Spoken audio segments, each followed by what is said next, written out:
लाओ त्सो छठा सूत्र कहते हैं, इस प्रकार अस्तित्व और अनस्तित्व मिलकर एक दूसरे के भाव को जन्म देते हैं। असरल और सरल एक दूसरे के भाव की सृष्टि करते हैं। विस्तार और संक्षेप एक दूसरे की आकृति का निर्माण करते हैं।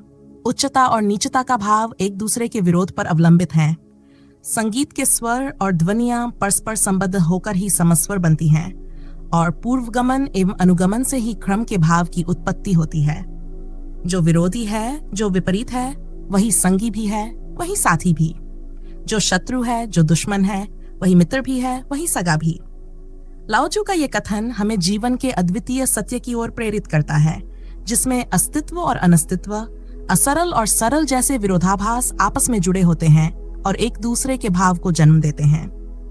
इसका अर्थ है कि जीवन की हर अवस्था या परिस्थिति, चाहे वह कितनी भी विपरीत क्यों न लगे, वह अपने अंतर्विरोधी पहलू के बिना अधूरी है। अस्तित्व और अनस्तित्व का गहरा संबंध यह दर्शाता है कि किसी चीज का अस्तित्व तभी महसूस किया जा सकता है जब हम उसके अभाव या अनस्तित्व को भी पहचानते हैं। इसी तरह असरल और सरल का सह अस्तित्व हमें यह सिखाता है कि किसी वस्तु या परिस्थिति की जटिलता का आकलन तभी संभव होता है जब हमने उसकी सहजता को भी समझा हो। अस्तित्व और अनस्तित्व के इस द्वंद्व को हम जीवन के कई पहलुओं से समझ सकते हैं। एक उदाहरण मृत्यु और जीवन का है। जीवन की मूल्यवत्ता और उसकी महत्ता तभी समझ में आती है जब हम मृत्यु की वास्तविकता को स्वीकार करते हैं। अगर मृत्यु का अस्तित्व ना होता तो शायद हम जीवन को उस तरह से नहीं जी पाते जैसे हम आज जीते हैं। जीवन की अनिश्चितता और उसकी समाप्ति की संभावना ही हमें प्रेरित करती है कि हम हर क्षण का महत्व समझें, अपने प्रियजनों के साथ समय बिताएं और जीवन के छोटे छोटे अनुभवों का आनंद लें। जब हम ये जानते हैं कि हमारा अस्तित्व कभी ना कभी समाप्त होगा, तब जीवन की सुंदरता और विशेषताएं और भी स्पष्ट हो जाती हैं। इस तरह अनस्तित्व का अनुभव हमें अस्तित्व के महत्व को गहरे तरीके से समझने की क्षमता देता है। अगर मृत्यु ना होती तो शायद लोग अपनी जिंदगी की कद्र नहीं करते और जीवन का आनंद उतना गहरा नहीं होता। अब असरल और सरल के भाव को समझते हैं। किसी भी चीज की जटिलता तभी समझी जा सकती है जब हमने उसकी सरलता का अनुभव किया हो। उदाहरण के तौर पर विज्ञान और तकनीक का क्षेत्र लें। जब हम आणविक तकनीक का उपयोग करते हैं, जैसे स्मार्टफोन, इंटरनेट या कृत्रिम बुद्धिमत्ता, तो यह हमें बहुत सरल और सहज लगता है। परंतु यदि हम इसके पीछे की जटिल प्रक्रियाओं को समझने की कोशिश करें तो हम पाते हैं कि यह तकनीक कितनी जटिल होती है। उदाहरण के लिए, जब हम एक बटन दबाकर अपने फोन में इंटरनेट चालू करते हैं तो यह हमें बहुत सहज लगता है, लेकिन इसके पीछे छिपी जटिल तकनीकी संरचना, सर्वरों की जटिल श्रृंखला, डेटा ट्रांसफर की प्रक्रियाएं और विभिन्न संचार माध्यमों का आपस में तालमेल हमें यह समझाने में मदद करती है कि यह तकनीक कितनी जटिल हो सकती है। इसी तरह अगर कोई चीज जटिल लगती है तो उसका सरल पक्ष हमें उसकी सच्चाई और मूल रूप को समझने में मदद करता है। असरल और सरल का ये द्वंद्व हमारे जीवन के अन्य क्षेत्रों में भी दिखता है। मान लीजिए आप किसी नई भाषा को सीख रहे हैं।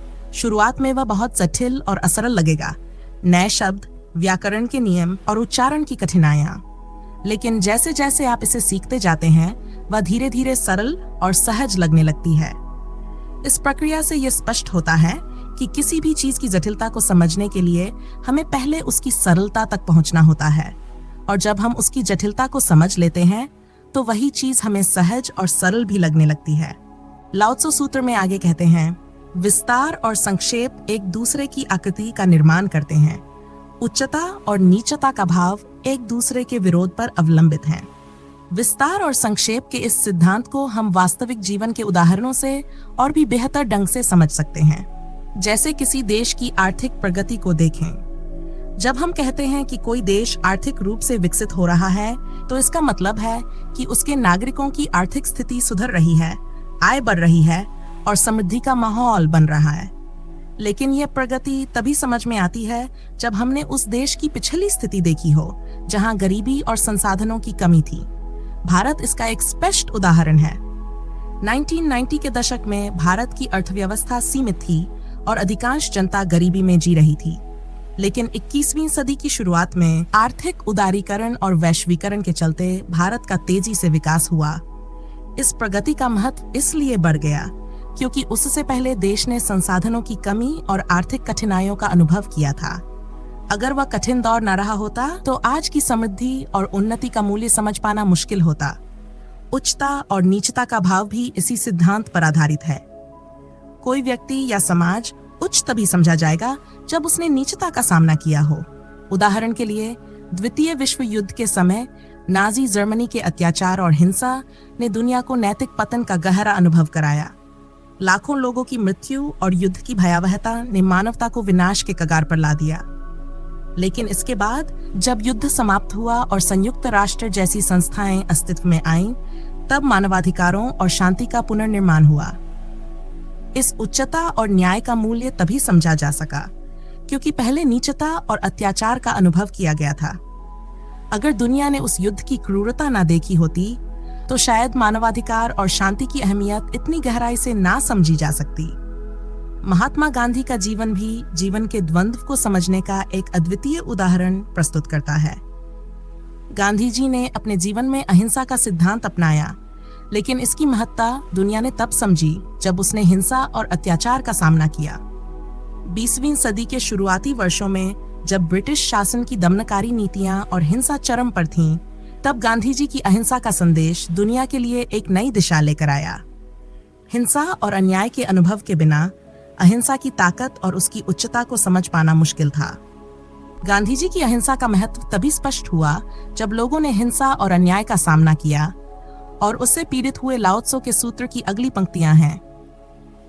संगीत के स्वर और ध्वनियां परस्पर संबद्ध होकर ही समस्वर बनती हैं, और पूर्वगमन एवं अनुगमन से ही क्रम के भाव की उत्पत्ति होती है।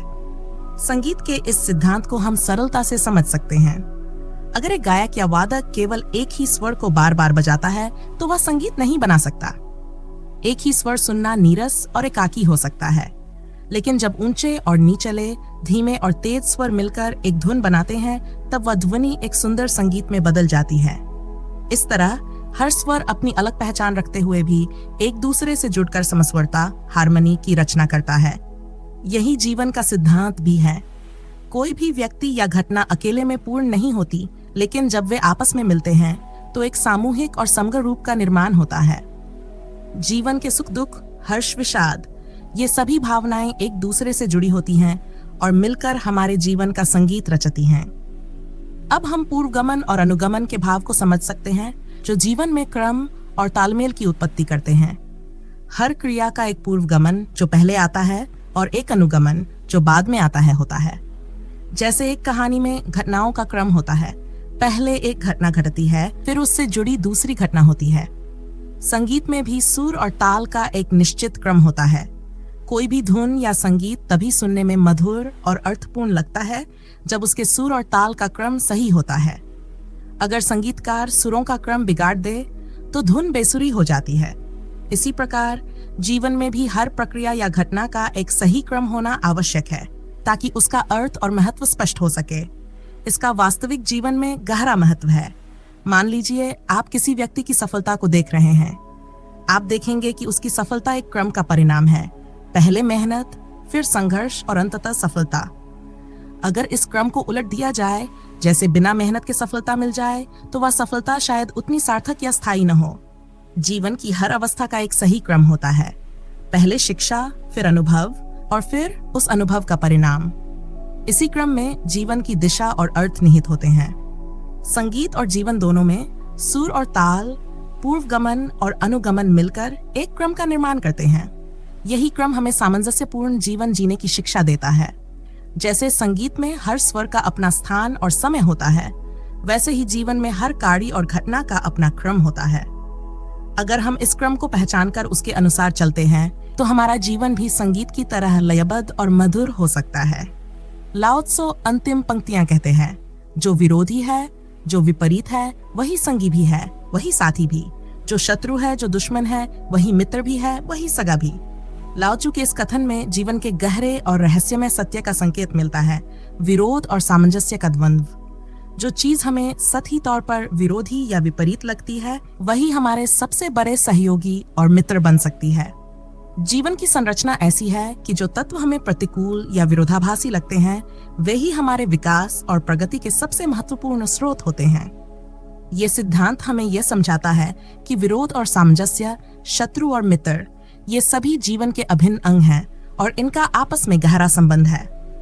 शत्रु या दुश्मन का अस्तित्व हमें इसलिए खलता है क्योंकि वह हमें चुनौती देता है, लेकिन यही चुनौती हमारी क्षमता को पहचानने और उसे बढ़ाने में मदद करती है। उदाहरण के लिए, वही दुश्मन जो शुरुआत में हमें बाधा लगता था, समय के साथ हमें अपने उद्देश्य की प्राप्ति में सहयोगी बन सकता है। इस सिद्धांत को अगर हम गहराई से समझें तो यह हमारे जीवन के हर पहलू में परिलक्षित होता है। विरोधाभास, चाहे वह विचारों का हो, भावनाओं का हो या संबंधों का, हमें मजबूती और परिपक्वता की ओर बढ़ाता है। अगर आप जीवन में केवल सहमति और सामंजस्य का अनुभव करते हैं तो आप शायद अपने विचारों और दृष्टिकोण को गहराई से नहीं समझ पाएंगे। जब कोई आपका विरोध करता है और आपकी मान्यताओं को चुनौती देता है, तब आप अपने विचारों का पुनर्मूल्यांकन करते हैं, उन्हें परिष्कृत करते हैं और अंततः एक मजबूत और स्पष्ट दृष्टिकोण तक पहुंचते हैं। इस प्रकार विरोधी भी हमारे विकास में महत्वपूर्ण भूमिका निभाते हैं। यह सिद्धांत राजनीति और समाज में भी स्पष्ट रूप से देखा जा सकता है। महात्मा गांधी का उदाहरण लें, जिन्होंने ब्रिटिश शासन के खिलाफ अहिंसात्मक आंदोलन चलाया। ब्रिटिश सरकार, जो उनके विचारों के सबसे बड़े विरोधी थे, वही उनके सबसे महत्वपूर्ण सहयोगी भी बन गए। ब्रिटिश शासन ने गांधी जी को बार बार जेल भेजा और उनके आंदोलनों को दबाने की कोशिश की, लेकिन इन संघर्षों ने गांधी जी के नेतृत्व को और भी सशक्त बना दिया। ब्रिटिश सत्ता का विरोध ही गांधी जी के नेतृत्व और स्वतंत्रता संग्राम को प्रखर बनाता गया। अगर यह विरोध नहीं होता तो शायद स्वतंत्रता की लड़ाई इतनी गहराई और तीव्रता से ना होती। इस तरह जो शत्रु था वह एक तरह से साथी बन गया, क्योंकि उसकी मौजूदगी ने गांधी जी के संघर्ष को धार दी और स्वतंत्रता की ओर बढ़ाया। इस सिद्धांत का असर मानवीय संबंधों में भी देखा जा सकता है। किसी मित्र या परिवार के सदस्य के साथ हमारे मतभेद, जो हमें असुविधा और कष्ट देते हैं, वे भी अंततः हमारे संबंधों को मजबूत करने का काम करते हैं। जब आप किसी मित्र से गंभीर विवाद करते हैं तो ये मतभेद आपको एक दूसरे से दूर कर सकता है, लेकिन अगर आप इस चुनौती का सही तरीके से सामना करते हैं तो ये संघर्ष आपके संबंध को और गहरा कर सकता है।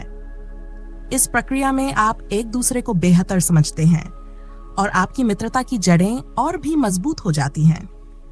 लाओजू का ये कथन हमें यह सिखाता है कि जीवन में विरोधी और विपरीत दिखने वाले तत्व ही हमारे वास्तविक साथी और मार्गदर्शक होते हैं। जो हमें शत्रु प्रतीत होता है वह हमारे विकास के लिए आवश्यक होता है, क्योंकि वह हमें चुनौती देकर हमारी क्षमता को उभारता है। यही द्वंद्व, विरोधी और साथी, शत्रु और मित्र, हमें एक संपूर्ण और संतुलित जीवन जीने की दिशा में ले जाता है। तो ये थी लाओ त्सो के सूत्र की व्याख्या। आशा करते हैं आपको ये वीडियो अच्छी लगी होगी। ऐसी ही चेतना को जगाने वाली वीडियोस के लिए हमारे चैनल को सब्सक्राइब करना ना भूलें। धन्यवाद।